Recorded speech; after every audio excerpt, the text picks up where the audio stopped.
Hello, brothers and sisters. Hey, thanks for joining me today. I came across this story out of Switzerland. Swiss man opts for jail time instead of fine after being charged over transphobic social media posts. So somebody's getting the jail again in Europe or the UK over social media posts. The world has gone crazy, folks. A man in Switzerland is facing 10 days in prison after refusing to pay a fine for an offensive social media post. Emmanuel Brunsholz, a wind instrument repairman from Bergdorf, was convicted under anti-discrimination laws for making a statement emphasizing skeletal evidence of binary sex. Bernholz's ordeal began in December 2022 when he responded to a Facebook post by Swiss National Council member Andres Glarner. Okay, I see where this is going. He brought himself to the attention of a politician. In his comment, Bernholz wrote, "If you dig up an LGBTQI people after 200 years, you'll only find men and women based on their skeletons." I think that's a fact. Everything else is mental illness promoted through the curriculum. I think that's a very common opinion. The reply, which highlighted the immutable nature of biological sex and played on a popular meme, quickly drew complaints from activists who filed reports with local police alleging it constituted public incitement of hatred under Article 261 BIS of the Swiss Criminal Code. Yeah, so this is the Karens or trans activists again. They don't care about free speech at all. To me, this is just free speech. He's just saying something that 90% of biologists and anthropologists, the ones that aren't ideologically captured, will agree with this statement. This provision originally acted in 1995 to prohibit the dissemination of ideas based on race, ethnicity, or religion that degraded human dignity. Was expanded in 20 to include a broad interpretation of sexual identities. Now, see, this is just a way to shut up people that don't agree with your point of view. Bergdorf police interrogated Bernholz, launching a formal investigation into charges of discrimination and hate speech during the questioning conducted by the Regional Police Command Midland and documented in an official transcript. Brittenholtz was interrogated about the intent behind his Facebook reply.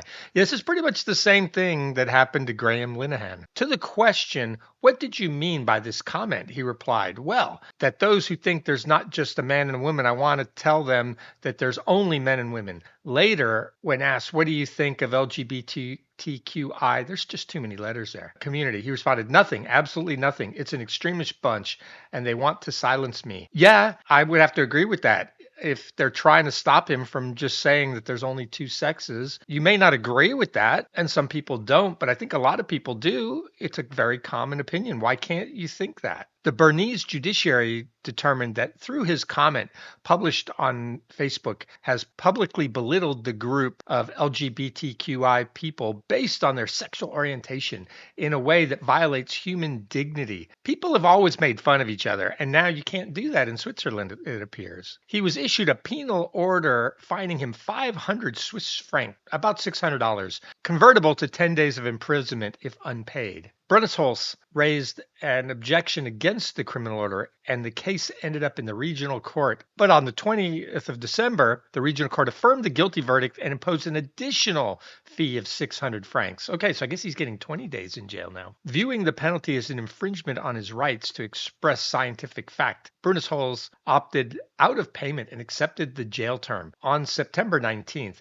he publicly announced his impending incarceration. I know it sucks for him to go to jail over something so silly, but this is what people need to do. There needs to be civil disobedience when laws are just crazy. He is getting the jail for what most people would consider free speech. It's happening on December 2nd. I'm going to prison for 10 days. Accompanying the post was an image of the official summons to serve the sentence from the Bernese Office of Justice Execution, confirming his transfer to a regional prison. The ruling has ignited a firestorm on social media, with critics decrying it as a chilling example of woke authoritarianism infiltrating Swiss jurisprudence.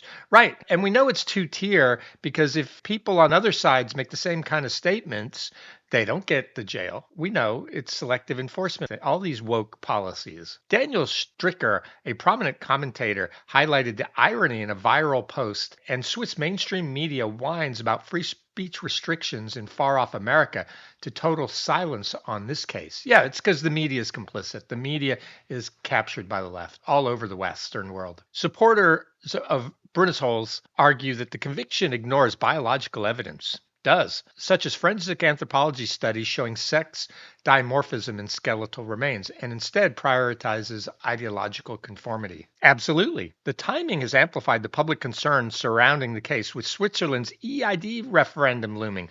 So Switzerland is doing it too. Digital ID. All of the authoritarian governments want digital ID to control you, folks.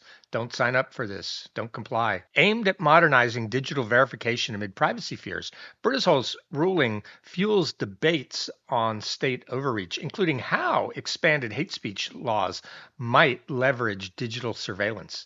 Critics warn that tools like EID could further enable monitoring of online speech, turning everyday citizens into targets, especially if gender protections pass without robust free speech guidelines. They'll use this digital ID to more easily track you and catch you for saying naughty things on the internet, and they'll just put even more people in jail, like this guy. Legal experts have weighed in, noting the selective enforcement of Article 261 BIS, which could intensify if the proposed expansion to gender is adopted. This effort, which has gained momentum since 24 through 6 parliamentary initiatives led by the Social Democratic Party, aims to address gaps in current protections by extending safeguards to transgender and non-binary individuals, a move that has sparked debate over its impact on free expression. In Europe and the UK, people don't actually understand free speech. I think that there's a large segment of the population in Europe and in the UK that want speech that is offensive to be criminalized. They don't like people to use naughty words and to use offensive words. And so they're quite happy to have the police go around and censor people's speech for them.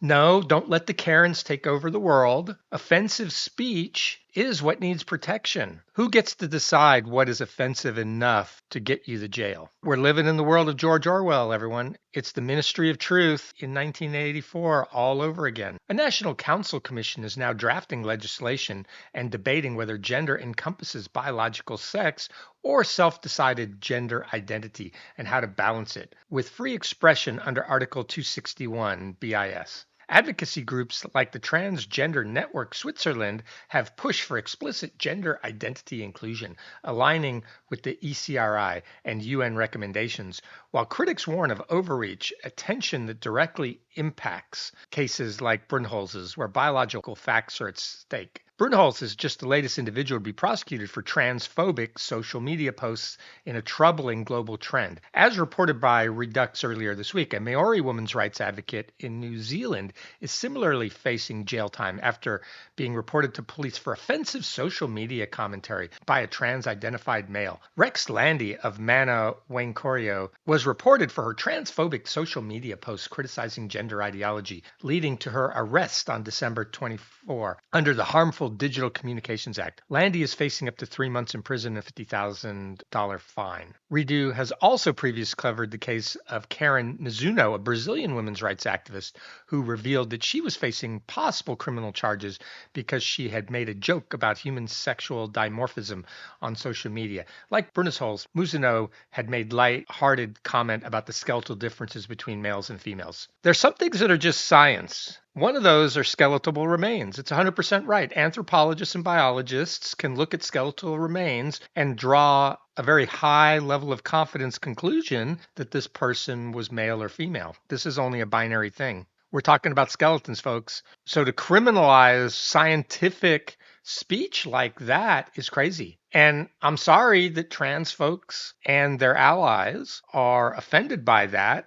But I just call it facts, and facts should not be criminalized. So Switzerland, Europe, UK, stop doing this stuff. Luckily, sense prevailed. All charges were dropped against Linehan. What he did was seen as a joke and not didn't rise to the level of incitement even under the British law. And the tide does seem to be shifting. British Supreme Court that said legally sex meant biological sex. I think that's what they said. So the tide is turning on the madness that has infected the left over the last 10 years on transgenderism. And I've got no problem with adults who want to dress as the opposite sex. I don't care. You go do you. It has nothing to do with me.